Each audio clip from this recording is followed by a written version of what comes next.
TDP. చెప్పి ఇక్కడ గుంటూరు పశ్చిమ నియోజకవర్గంలో ఎవరు గెలబోతున్నారు? మేడం గారే. మేడం గారి పేరు మాధవ్ గారు. మాధవ్ గారు. అదేవిధంగా అమెరికాలో కొన్ని కోట్ల రూపాయల సంపాదన వదులుకొని ఇప్పుడు ఎంపీగా పోటీ చేస్తున్న పెంబసాని చంద్రశేఖర్ గారు ఆయన అండి వచ్చేది, ఎంపీ గారు ఆయన వచ్చేది గెలుస్తారండి. ఎందుకనంటారు? ఆయనకి కష్టపడే విధానం ఉంది, తెలుసు, మంచితనం ఉంది ఆయన దగ్గర, మనుషులను బాగా చూస్తాడు, మాట్లాడే విధానం మొత్తం ఉంది. కంపల్సరీగా వస్తాడు, రావాలి ఆయన. ప్రజల కష్టాలు తెలుసు కాబట్టి ఆయనే వస్తాడు, ఆయనే వస్తాడు. ఇక్కడ వైసీపీ వాళ్ళు అంటారు మేము మా పాలన చూసి ఓటేయండి, మేము అనేక సంక్షేమ పథకాలు ఇచ్చామన్నారు. ఎవరికి ఏమీ అందలేదు కదండి, అనడానికైతే అంటారు అంతే కదా. మాట వరకే కానీ ఏదో కొద్దిగా చేతల వరకు ఉండాలిగా, మాటల వరకేగా, చేతల్లో కూడా ఉంటే బాగుంటుంది. రాష్ట్రంలో అభివృద్ధి ఎలా ఉందనుకుంటున్నారు? ఏం లేదు కదండి, రాష్ట్రంలో అభివృద్ధి అనేది లేదు. ఇదివరకు మీకు పనులు ఎలా ఉండేవి, ఇప్పుడు ఎలా ఉంటున్నాయి? ఇదివరకు ఫుల్గా చేతి నిండా పనులు ఉండేవి, ఇప్పుడైతే పనులు ఏం లేవు, తగ్గిపోయినాయి పనులు. నేను హ్యాండిక్యాప్డ్, నాకు అసలు లేవు పనులు అనేది. సెక్యూరిటీకి వెళ్ళినా నాకు పనులు ఉండట్లేదు, ఏదన్నా వాచ్మెన్గా చేద్దామన్నా హ్యాండిక్యాప్డ్గా అని చెప్పేసి పనులు సూట్ అవ్వట్లేదు. ఇంకా నా తోచిన పని ఏదో నేను డైలీ చేసుకుంటా పోతా ఉంటున్నాను. ఇప్పుడు ఇక్కడ పార్టీ హౌస్ ఉంది కాబట్టి ఇక్కడికి వస్తున్నాను, ఇక్కడ చేసుకుంటున్నాను, ఇక్కడ ఉంటున్నాను. సరే, ఇప్పుడు రాష్ట్రంలో ఎవరు వస్తారని చెప్పి టీడీపీ అండి, టీడీపీ రావాలని కోరుకుంటున్నాను కూడా. అంటే ఇక్కడ గుంటూరు ప్రజలు జగన్మోహన్ రెడ్డి యొక్క నిరంకుశ పరిపాలనకి వ్యతిరేకిస్తారు. కేర్ ఆఫ్ అడ్రస్ ఎవరు? జగన్. జగన్ దేనికి రాదండి, జగన్ మాత్రం రాలేరు, రారు కూడా. అంటే నిరంకుశ పరిపాలనకి care of address Jaganmohan Reddy అంటారు. జగన్మోహన్ రెడ్డి గారు అనేక ఇది చేస్తున్నాము, మేము అభివృద్ధి చేస్తున్నామని చెప్పేసి అంటున్నాడు. నాకైతే ఏం అవ్వట్లేదు కానీ అభివృద్ధి అనేది ఎక్కడ అవ్వబడుతుంది, రోడ్లు వేయలేదు ఎక్కడ. ఎవరిదో ఎందుకండి, నాకు మరి అందరికి మరి ఇళ్ల పట్టాలు ఇచ్చారు జగన్ గారు అని చెప్పి అంటున్నారు. నాకైతే పట్టా ఇచ్చారు, దేనికి ఉపయోగం లేదు. తోడు నాకు ఇంతవరకు చూపించలేదు కూడా, చెప్పడానికి చెప్పారు, ఇంతవరకు నాకు ఆ ప్లేస్ కూడా చూపించలేదు. మొన్నదాకా నాకంటూ మా అమ్మగారు ఉండేవాళ్ళు, ఇప్పుడు ఆమె కూడా చనిపోయింది, 1 year దాని చనిపోయి. నాకంటూ ఒక ఆధారం కూడా ఏం లేదు. ఇంకా నేను వైసీపీ గెలిచిద్ది ఉండిద్ది అని ఎలా చెప్పుకుంటా, నేను ఉండదుగా, అసలు యూసే లేదు ఇంకా దానివల్ల వైసీపీ వల్ల. నాకు అంతవరకు వేరే వాళ్ళు నాకు అవసరం లేదు, నా అంతవరకు వైసీపీ ఇంక యూస్ లేదు నాకు. గంటప్పుడు ఎందుకు వచ్చిద్దండి, రాదని చెప్తాను. వచ్చేది టీడీపీ రావాలని కోరుకుంటాను, వస్తే మంచిది, వచ్చేది కూడా అదే. ఇక్కడ ఇప్పుడు ఉన్న ప్రభుత్వాన్ని బట్టి ఇక్కడ బలహీన బడుగు వర్గాలు వీళ్ళంతా చాలా పేదవాళ్ళు ఉన్నారు సార్. ఎక్కడోళ్ళు ఎక్కడే అలాగే ఉండిపోయారు. వీళ్ళందరూ కూడా ఎవరు బయటపడతలేదు. వీళ్ళు ఎప్పుడైతే తెలుగుదేశం పార్టీ వాళ్ళు వస్తారో వాళ్ళకు ఓట్లు వేద్దామని అందరూ కూడా ఆశిస్తున్నారు. గల్లా మాధయ్య గారు అలాగే చంద్రశేఖర్ గారు వీళ్ళిద్దరూ కంపల్సరీ అధిక మెజార్టీతో గెలుస్తారని చెప్పి మేము ఆశిస్తున్నామండి. ఎట్టి పరిస్థితుల్లో కూడా కంపల్సరీ మంచి మెజార్టీ వస్తుందని చెప్పని మేము బాగా పని చేయడానికి కూడా ఇష్టపడి సిద్ధంగా ఉండి పని చేపిస్తున్నాం. ఇప్పుడు చెలకూరుపేట నుంచి వచ్చిన విడుదల రజనీ గారి పరిస్థితి ఏంటి? ఆమె మీద ఎంత మెజార్టీతో గెలబోతారు మాధవ్ గారు? ఆమె మీద కనీసం 20,000 మెజార్టీతో గెలుస్తారండి. అలాగే ఈ పెంబసాని చంద్రశేఖర్ గారు కూడా ఇంచుమించు ఒక 5,000 అటు ఇటుగా గెలవచ్చని మేము ఒక బయట కూడా చాలామందిని విచారిస్తున్నాం. అదండి కంపల్సరీగా. జగన్మోహన్ రెడ్డి ఇక్కడ నుంచి రాజధాని తరలించారు, వేరే చోట 3 రాజధానులు అంటున్నారు. ఆ ఎఫెక్ట్ ఇక్కడ గుంటూరులో ఎంతవరకు ఉంది? చాలా పడుతుంది సార్. నిన్న కాక మొన్న అమరావతిలో జరిగిన మీటింగ్ ఒకటి, ఆ అమరావతి మీటింగ్ కూడా చాలామంది ఒకప్పుడు ఫస్ట్లో ఎట్లా ఉందో మేమంతా 33,000 ఎకరాలు భూములు ఇచ్చాము, వాటిని ఇవాళ బీళ్లు చేసేసారు కాబట్టి మేము వేరే వాళ్ళకి ఎవరికి ఓటేయమో తెలుగుదేశం తప్ప అని చెప్పని నేను మొన్న అమరావతి, తుళ్ళూరు, తాడికొండ ఏరియా తిరిగి వచ్చాను. కొన్ని కలేదు అంతా కూడా అంత బీడు లాగుంది. దాని మీద మొత్తం కూడా టీడీపీకి వేయాలని మంగళగిరి ఏరియా, ఎర్రకొండపాలెం ఏరియాలో కూడా అందరూ కూడా టీడీపీకి వేసి టీడీపీనే గెలిపించుకోవాలని చెప్పి ట్రై చేస్తున్నారు సార్. ఇప్పుడు జగన్మోహన్ రెడ్డి అమరావతి మీద అంత కక్ష పడతానికి గల కారణం ఏంటి? కక్ష పడతానికి కారణం అంటే ఇప్పుడు పోయినసారి పెద్దల మీద ఉన్న కోపంతో ఆయన గారు రావటంలో ఒక ప్రజావేదికని కూల్చేశాడు. ఆ ప్రజావేదికని కూల్చేసి ఆయనకి ఎక్కడ పేరు వస్తుందో చంద్రబాబు నాయుడు గారికి అని ఆయన గారు ఆ కక్షతోనే ఆ పని చేశాడండి. అందులో ఆయన రావటంతో శివుడు జోలికి వెళ్ళాడు. కంపల్సరీ తెలుగుదేశం పార్టీ వస్తుందని చెప్పని కోరుకుంటున్నాను. చెప్పండి. నమస్తే అండి. గుంటూరు నియోజకవర్గం వచ్చేసరికి పక్కాగా 100% టీడీపీ ప్రభుత్వం వస్తుంది. అందులో ఎటువంటి మార్పు మాత్రం ఏం రాదు. ప్లస్ మన చంద్రశేఖర్ పెనమసాని చంద్రశేఖర్ గారు 100% వస్తారు ఎంపీగా. ఇది మాకు బాగా నమ్మకం. వారి మీద మాకు అభిమానం. అలానే మా ఈ సర్కిల్ మా కూడా యువజన సంఘం వాళ్ళందరూ ఇంకో విషయం పెమ్మసాని గారు ఏ విధంగా వస్తారని చెప్పి అనుకుంటారు? పెంసాని గారు ఏ విధంగా అంటే మన ఎక్కువగా ప్రజలకు అందుబాటులో ఉన్నారా? సేవా కార్యక్రమాలు ఏమైనా చేశారా? సేవా కార్యక్రమాలు చేస్తున్నారు. ప్రజలకు అందుబాటులో కూడా వస్తారు. ఆయన వస్తారని ఉంటారని నమ్మకం మాకు.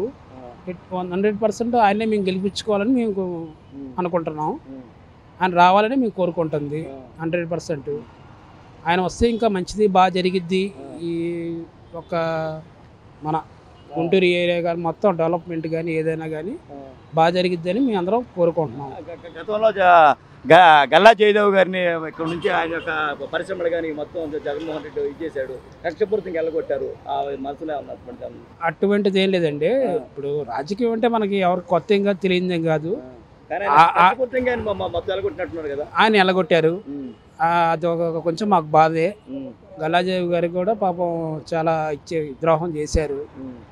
ఈసారి అలా జరగకూడదని చెప్పేసి గట్టిగా నమ్మకంతో మేమందరం ప్రయత్నం చేస్తున్నాం. పెంసాని గారికి మేమందరం చేస్తున్నాము. అలానే మన గల్లాజేవి గారికి అది దానివల్ల జగన్మోహన్ రెడ్డి ఆయనకి సంక్షేమ పథకాలు అవన్నీ ఇస్తానని చెప్పేసి అంటున్నాడు కదా. మాట అనటం ఒక రకం, చేయటం ఒక రకం ఉంటుందండి.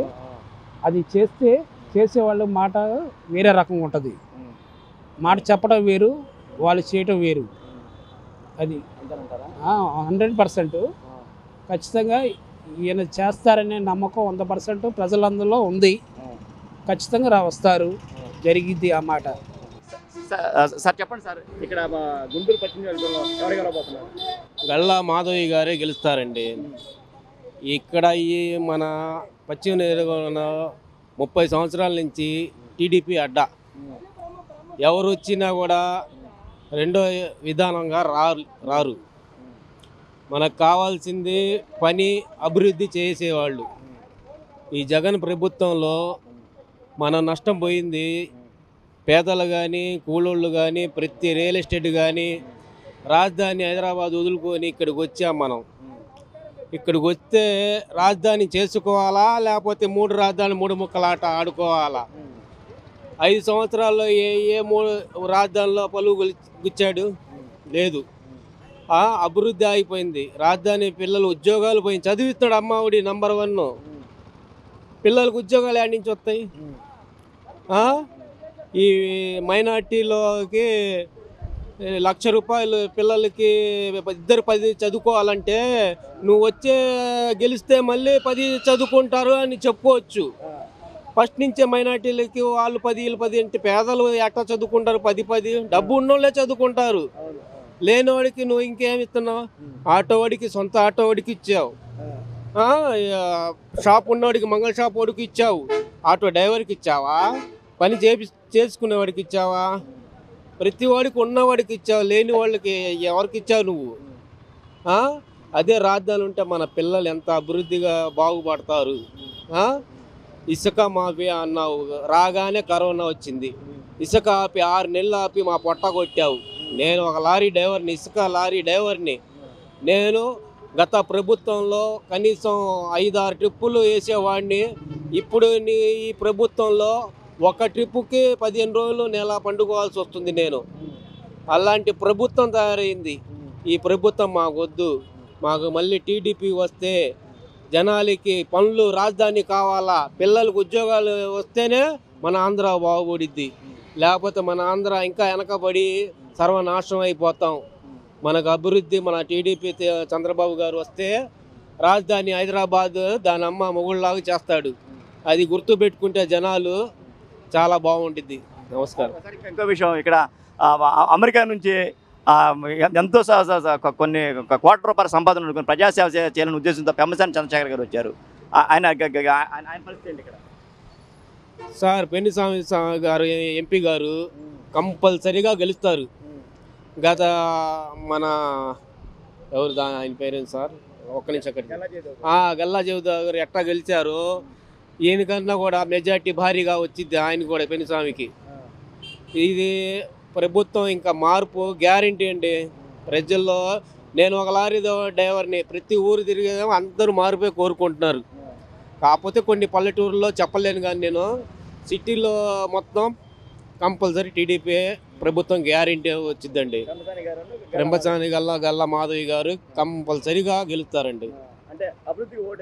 అభివృద్ధి ఒకటే. ఇప్పుడు రెండోసారి ఇంకా జగన్ వస్తే పనులు ఉండవు జనాలకి. రెండో శ్రీలంక అయిపోయింది, మనీ ఉండదు. రెండో శ్రీలంక గ్యారంటీ. ఈ పథకాలు ఇచ్చి జనాలకు మబ్బు పెట్టినా కూడా జనాలకి పిచ్చి మందు తాగి పిచ్చి జనం ఇలా చచ్చిపోతున్నారు. అది తెలియట్లా జనాలకి.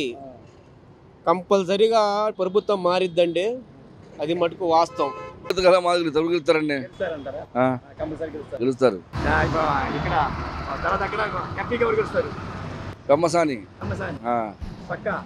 పక్కా రాసుకోవడం, ఇంకా స్లిప్ అగ్రిమెంట్ రాసిస్తాం మీకు కావాలంటే.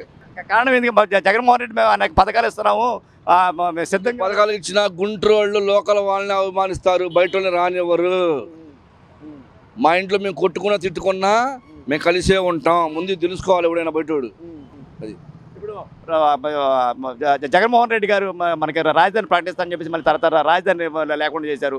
5 సంవత్సరాలు చీకటి పరిపాలనగా ఉందని చెప్పేసి ఆ మాట అన్నారు. దీని విధంగా బాబు కలిసిన తర్వాత రాజధాని కొట్టుకుంటా గాళ్ళు తేలుకుంటా వచ్చి చూడండి మీరు. అది ఇడుగు కొట్టుకుంటా పోయింది, మాకు కొట్టుకుంటా వచ్చింది వెనక్కి. అది అంటే ఇప్పుడు బాబు గారు మొన్న ఒక మాట అన్నారు, మీరు అభివృద్ధికి ఓటేస్తారా విధ్వంసానికి ఓటేస్తారా అన్నారు. మీరు చెప్పండి. మేము రెండింటికి ఓటేస్తామండి. ఫస్ట్ అభివృద్ధి చేస్తేనే విధ్వంసం చేయగలం ఎవడి మీదైనా. వాడు విధ్వంసం చేసి చూపించాడు, మేము అభివృద్ధి చేసి విధ్వంసం చేస్తాం. అది విషయం, రెండింటికి టాలీ చేస్తాం. అభివృద్ధి చేసాడు కూడా ఇంకేం చేయలేడు కదా. చిన్న చిన్న బిల్డింగ్లే పాల్గొట్టాడు, పెద్ద పెద్ద మేడలు బాబు గారు వస్తాయి. అలాంటి మేడలు వాటి పాల్గొట్టమని చూద్దాం ఈసారి.